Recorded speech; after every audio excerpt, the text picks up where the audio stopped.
Assalamualaikum warahmatullahi wabarakatuh. Nama saya Seratul Ivi dari kelas 83. Membacakan materi TIK bab 1, Computational Thinking untuk persoalan komputasi.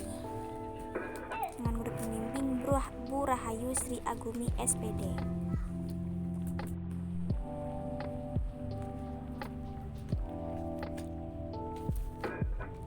A. Berpikir komputasional. Pemikiran komputasi adalah secara pemecahan masalah, merancang sistem dan memahami perilaku manusia dengan memanfaatkan konsep ilmu komputer.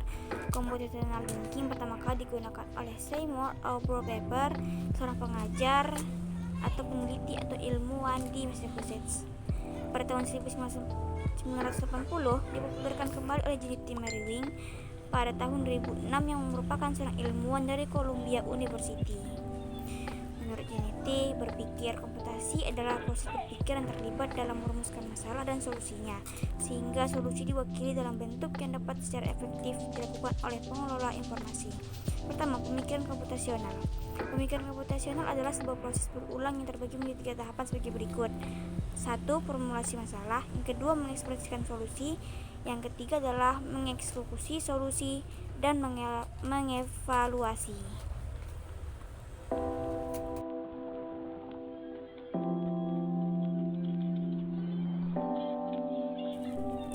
2. Teknik computational thinking. Di banyak negara, computational thinking mulai diintegrasikan ke dalam semua mata pelajaran untuk mendukung pemecahan masalah di semua disiplin ilmu. Dengan pemikiran komputasi, siswa mempelajari seperangkat keterampilan dan cara berpikir bahwa mereka dapat menerapkan masalah teknis dan non-teknis dengan A. Menerapkan strategi komputasi seperti membagi dan menaklukkan dalam domain apapun. B. Mencocokkan alat dan teknik komputasi untuk suatu masalah. C. Menerapkan atau menyesuaikan alat atau teknik komputasi untuk penggunaan baru. D. Mengakui kesempatan untuk menggunakan perhitungan dengan cara baru. Dan terakhir, E. Memahami kekuatan dan keterbatasan alat dan teknik komputasi.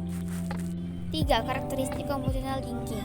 Pertama, mampu memberikan pencarian masalah menggunakan komputer atau perangkat lain. Kedua, mampu mengorganisasi dan menganalisis data. 3. Mampu melakukan representasi data melalui abstraksi dengan suatu model atau simulasi. 4. Mampu melakukan otomatisasi solusi melalui cara berpikir algoritma. 5. Mampu melakukan identifikasi, analisis, implementasi solusi dengan berbagai kombinasi. 6. Mampu melakukan generalisasi solusi untuk berbagai masalah yang berbeda.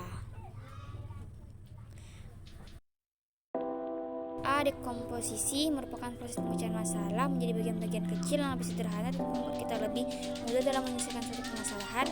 B. Pengendalian pola, yaitu proses untuk mengenali masalah yang belum ditemukan dari proses dekomposisi. C. Abstraksi, metode melakukan generalisasi dan mengidentifikasi prinsip-prinsip umum yang menghasilkan pola, tren, dan pattern tersebut. D. Algoritma, dalam algoritma membutuhkan perencanaan yang panjang agar berfungsi dengan benar. Algoritma adalah kemampuan mengembangkan petunjuk pemecahan masalah yang sama secara step by step sehingga orang lain dapat menggunakan langkah informasi tersebut untuk menyelesaikan permasalahan yang sama.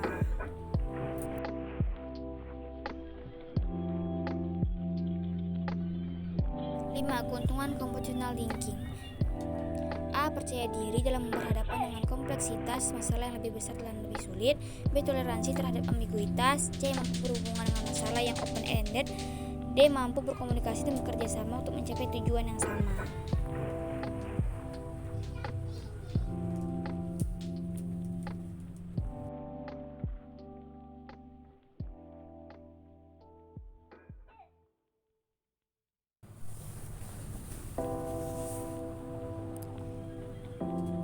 C. Hubungan antara algoritma dengan pemikiran komputasi. Algoritma adalah suatu urutan dari beberapa langkah yang logis guna menyelesaikan masalah atau mencapai tujuan tertentu. Citi computational thinking adalah sebuah metode pemecahan masalah dengan melibatkan teknik yang digunakan oleh software engineer dalam menulis program. Algoritma komputasional sering berkaitan dalam pengambilan keputusan. Seperti yang telah dijelaskan, seseorang diminta dapat menyusun solusi komputasi yang baik yang tersusun dalam bentuk algoritma, yang berarti menyusun solusi komputasi dengan menggunakan langkah-langkah yang logis dan disusun secara matematis untuk mencapai tujuan tersebut.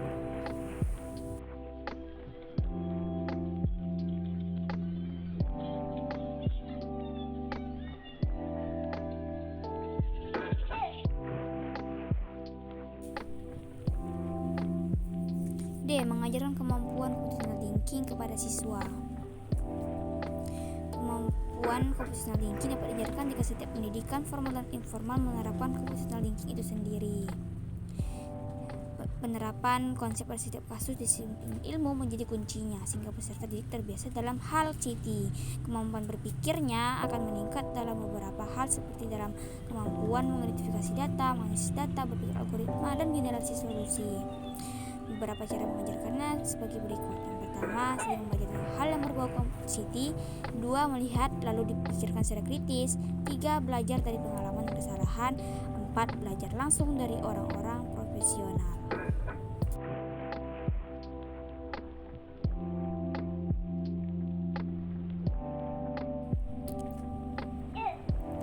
B. Pemetaan permasalahan dan solusi dengan komputasi. Beberapa langkah yang mendasar dan dapat menjadi panduan untuk menyelesaikan masalah sebagai berikut. Yang pertama, mengevaluasi masalah. Yang kedua, mengolah masalah. Yang ketiga, pengambilan keputusan.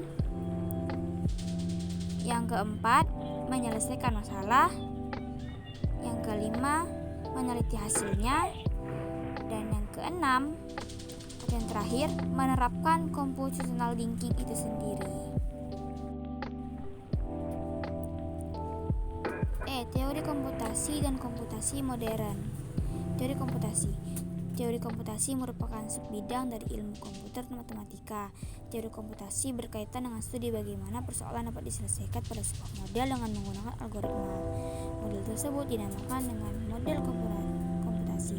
Teori komputasi terbagi menjadi 3 ranting, yaitu teori otomata dan bahasa formal, teori komputabilitas, dan teori kompleksitas.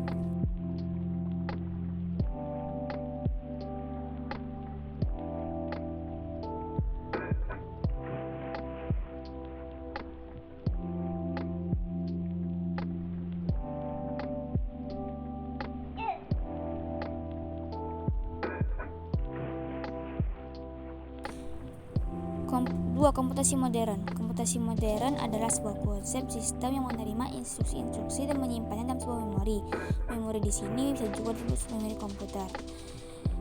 Yang pertama adalah sejarah komputasi modern, B. Cara kerja komputasi modern, C. Karakteristik komputasi modern, D. Dampak komputasi modern, E. Jenis-jenis komputasi modern.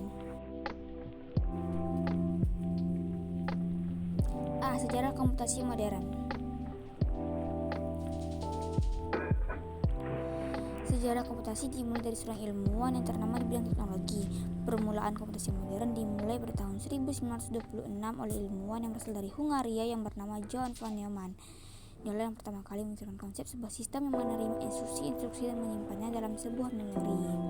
Sebenarnya kata komputer pertama kali digunakan secara umum pada tahun 1913. Arti kata komputer mengacu kepada kebutuhan aritmatika, dan kata tersebut masih dipergunakan hingga pertengahan abad ke-20. Sehingga perkembangan zaman dari akhir abad ke-19 yang seterusnya, komputer berubah makna menjadi sebuah mesin yang melakukan sebuah proses komputasi.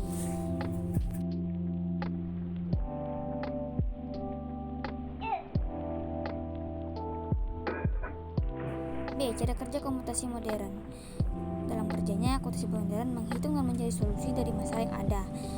Perhitungan tersebut dilakukan 1. Akurasi, 2. Kecepatan, 3. Problem volume besar, 4. Modeling, 5. Kompleksitas.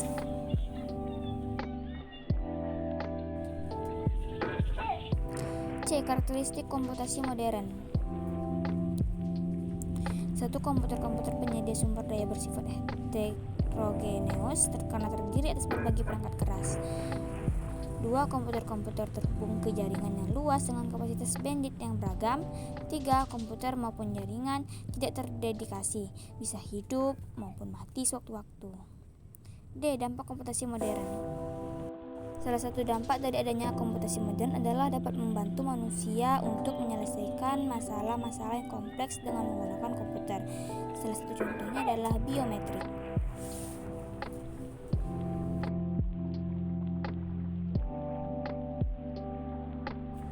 Jenis-jenis komputasi modern. Mobile computing merupakan paradigma dari teknologi yang mampu melakukan komunikasi walaupun user melakukan perpindahan. Grid computing merupakan penggunaan sumber daya yang melibatkan banyak komputer yang terdistribusi dan terpisah secara geografis untuk memecahkan persoalan komputasi dalam skala besar. 3. Cloud computing merupakan gabungan pemanfaatan teknologi komputer dalam suatu jaringan dengan perkembangan berbasis internet yang memiliki fungsi untuk menjalankan program aplikasi melalui komputer-komputer yang terkoneksi pada waktu yang sama. Tetapi tidak semua yang terkoneksi melalui internet menggunakan cloud computing.